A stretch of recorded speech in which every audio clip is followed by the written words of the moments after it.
All around the world, athletes, coaches, and teams are diving into breathing techniques, exploring the potential performance benefits. From Justin Fields and Kirk Cousins using breathing to slow down time and allow them to see routes better, to Cristiano Ronaldo using a specific breathing technique to drop his heart rate by 50 beats per minute almost instantly so that he can execute a perfect penalty kick under immense pressure. To entire teams like NC State hiring a professional breathing coach to teach breathing techniques for players to enhance performance across the board. So this brings up the question, does breathing really matter? Can you use breathing techniques to make measurable improvements in your performance? In this video, we're going to be breaking down 4 areas where breathing can improve performance: aerobic capacity, recovery, posture and managing pressure, and mindfulness and mental health. I'm going to explain each one and show you the exact techniques that you can use to improve your own performance.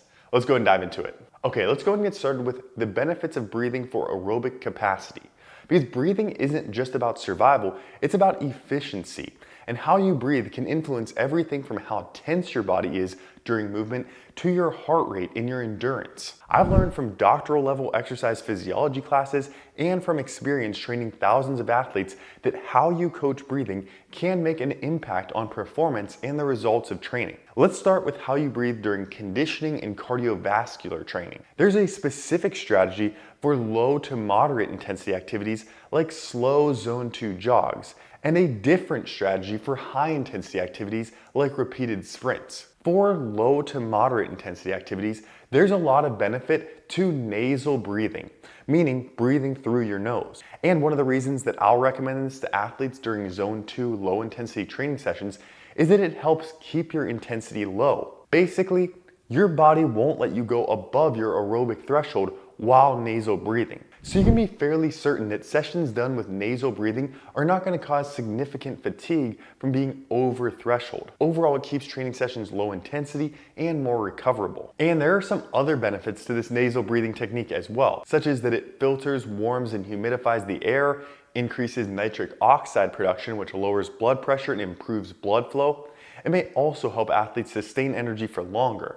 And it can improve recovery scores as well, which we'll talk about a little bit more later. Overall, this nasal breathing strategy helps you be efficient and conserve energy so you can run farther, practice longer, and recover better between training sessions. However, for high intensity activity, there's a different strategy that we want to use. During high intensity activity, we need to maximize the oxygen getting into the lungs. In order to do this, we don't want to nasal breathe. Instead, we want to fully inhale and exhale through the mouth. That said, it's very common for athletes to fall into a pattern of shallow breathing, especially when they become tense. When you're taking short, shallow breaths, you're not getting much oxygen. But athletes can learn to control the rate and depth of breathing through practice. The exhale is especially important because fully exhaling CO2 makes room for oxygen. I recommend practicing full controlled exhales.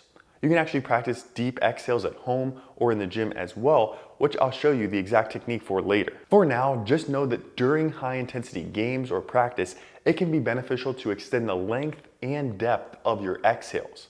Okay, now let me ask you a question. When recovering between high intensity activities, like between plays during basketball or between sprints during training, which of these positions is better? Hands on head or hands on knees?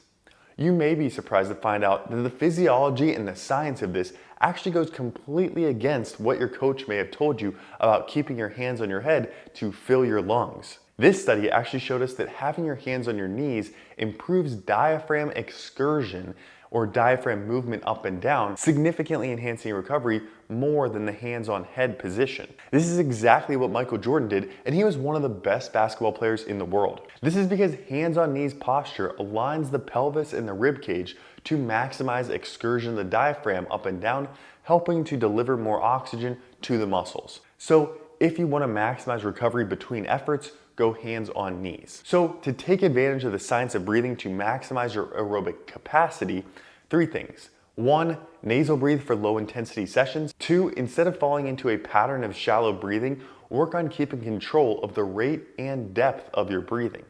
And then 3, keep your hands on your knees when possible to maximize oxygen delivery and recovery between efforts. Okay, now speaking of recovery, let's move on to the second way to use breathing to maximize your performance, and that is recovery. This is where we'll cover Ronaldo's specific techniques to rapidly reduce heart rate. There are a few factors contributing to Ronaldo's Whoop data showing his ability to rapidly drop his heart rate for a penalty kick. One factor is simply stopping activity. Obviously, play stops for a penalty kick, and there's some time spent getting players into position around the box and waiting for the whistle. But this is typically only around a minute, and his heart rate drops more than the average player. Ronaldo's heart rate drops at a similar rate compared to a world champion MMA fighter who typically sees a heart rate drop from the 170s down to the 120 to 130s in 1 minute between rounds. This comes largely from conditioning. Ronaldo's conditioning is very high from consistent training for years.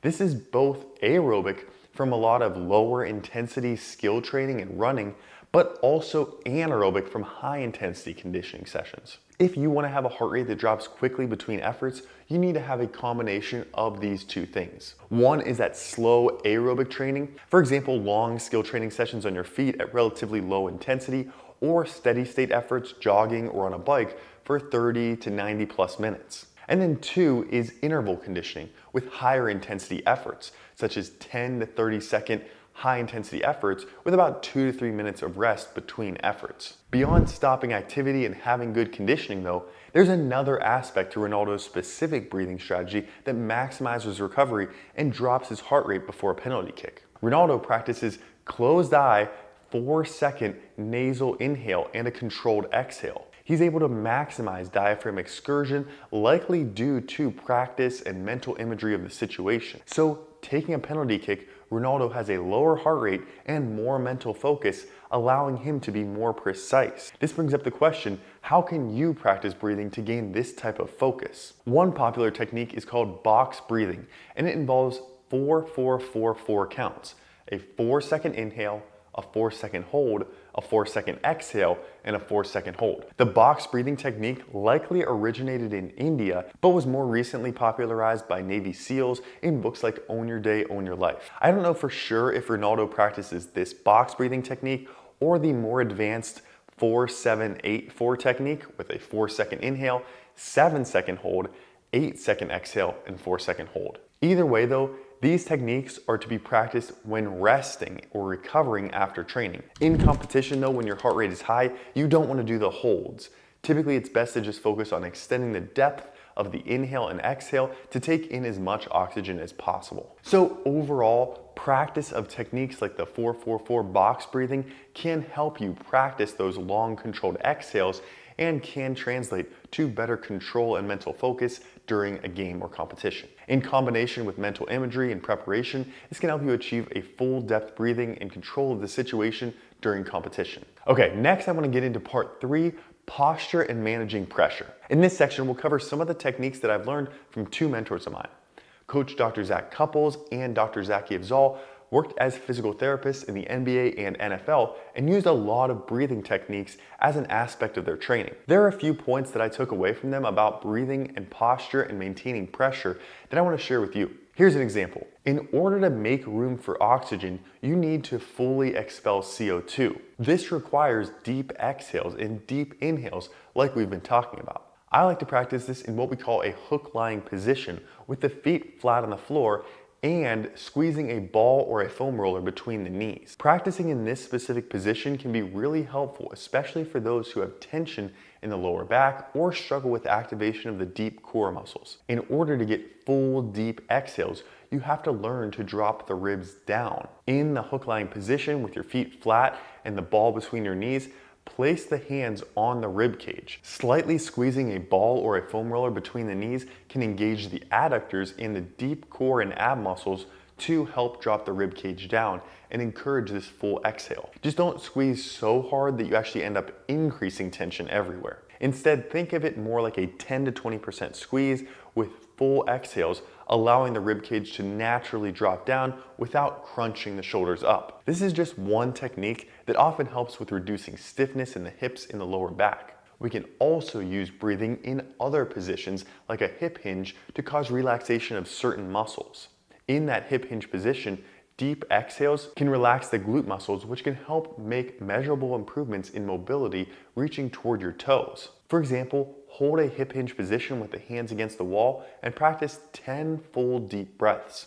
Doing this with the hands against the wall helps push the hips back and maximally expand or relax the posterior hip capsule or the muscles of the backside of the hips to reduce tension. Just focus on relaxing into this position and reducing tension as you take those 10 slow, deep, full breaths. After doing this technique, you'll notice that you can reach farther towards your toes and your hips feel a little bit less stiff. And if you do want to learn more about these types of techniques, Zach actually has his own YouTube channel where he goes over a lot of these techniques for managing pressure and space and using breathing to improve mobility. Okay, and finally, the fourth and potentially most important result of breath training is the impact on mindfulness and mental health. NC State hired coach Dan Dooley's to teach athletes techniques to help them reduce performance-related anxiety and improve their concentration on the field. Mindful breathing can create self-awareness, helping athletes regulate their emotions in high-stake moments, which can translate to better decision-making both on and off the field. Breathing Coach Dan's 20 breath technique is a simple but powerful tool. It involves taking 20 slow, deep breaths to separate yourself from the chaos of what's going on around you, whether it's a big game or just daily stress. I actually did this while I was doing research for this video, and it helped me set my intention and stay focused on the task. And this is important because we also know from recent research, for example, that scrolling social media before training reduces focus and a number of other performance measures. Beyond just the gym or sport, mindful breathing with something as simple as 20 controlled full deep breaths can be a tool for anyone to use to regain control and stay focused. So why are sports teams hiring breathing coaches? Well, it's because the benefits of mastering your breath are clear. Improved aerobic capacity, faster recovery, improved posture and mobility, and improved mental health. So even if you're skeptical, I would encourage you to try out some of the techniques in your own training and see if it makes a difference. Whether it's practicing box breathing, or just adding 20 deep breaths for mindfulness sometime throughout the day, or utilizing deep exhales during your mobility drills to help yourself reduce tension and achieve better mobility gains. If you found this video helpful, give it a thumbs up and subscribe so you don't miss any training tips in future videos. Thanks so much for watching, guys, and I'll catch you in the next one. Take care.